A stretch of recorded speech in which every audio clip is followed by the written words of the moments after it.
ಸುರಂ movies ಲಾಂಛನದಲ್ಲಿ Jayarama Devasamudra ನಿರ್ಮಿಸಿರುವ ಹಾಗೂ ಸುರಾಗ್ ನಿರ್ದೇಶನದ ಹಾಗೂ ಪ್ರವೀರ್ ಮತ್ತು ರಿಷಿಕಾ ನಾಯಕಿಯಾಗಿ ನಟಿಸಿರುವ ನಿದ್ರಾದೇವಿ ನೆಕ್ಸ್ಟ್ ಡೋರ್ ಚಿತ್ರ ಶೀರ್ಷಿಕೆಯಿಂದಲೇ ಕುತೂಹಲವನ್ನ ಮೂಡಿಸಿರುವ ಚಿತ್ರವಾಗಿದೆ. ಇತ್ತೀಚೆಗೆ ಬಿಡುಗಡೆಯಾಗಿದ್ದ ಈ ಚಿತ್ರದ ಸ್ಲಿಪ್ಲೆಸ್ ಆಂಥಮ್ ಹಾಡು 1 ಮಿಲಿಯನ್ಗೂ ಅಧಿಕ ವೀಕ್ಷಣೆಯಾಗಿದ್ದು ಮೆಚ್ಚುಗೆಯನ್ನು ಪಡೆದುಕೊಂಡಿದೆ.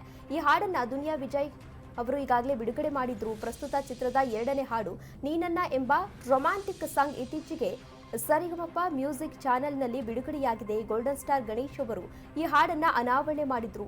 ಇನ್ನು ನಾನು ಮೂಲತಃ ಆಡಿಟರ್, ಇದು ನನ್ನ ನಿರ್ಮಾಣದ 3ನೇ ಸಿನಿಮಾ. ನಿರ್ದೇಶಕರು ಬಂದು ಕತೆ ಹೇಳಿದಾಗ ಇಷ್ಟ ಆಯಿತು, ನಿರ್ಮಾಣಕ್ಕೆ ಮುಂದಾದೆ. ಚಿತ್ರಕ್ಕೆ ಹಾಡುಗಳು ಇನ್ವಿಟೇಷನ್ ಇದ್ದ ಹಾಗೆ ಹಾಡುಗಳಿಗೆ ಪ್ರೇಕ್ಷಕರನ್ನ ಚಿತ್ರಮಂದಿರಗಳಿಗೆ ತರುವ ಶಕ್ತಿ ಇದೆ. ಹಾಗಾಗಿ ನಾನು ನಿರ್ದೇಶಕರಿಗೆ ನಮ್ಮ ಚಿತ್ರದಲ್ಲಿ ಸುಮಧುರ ಗೀತೆಗಳಿರಲಿ ಎಂದು ಹೇಳಿದೆ.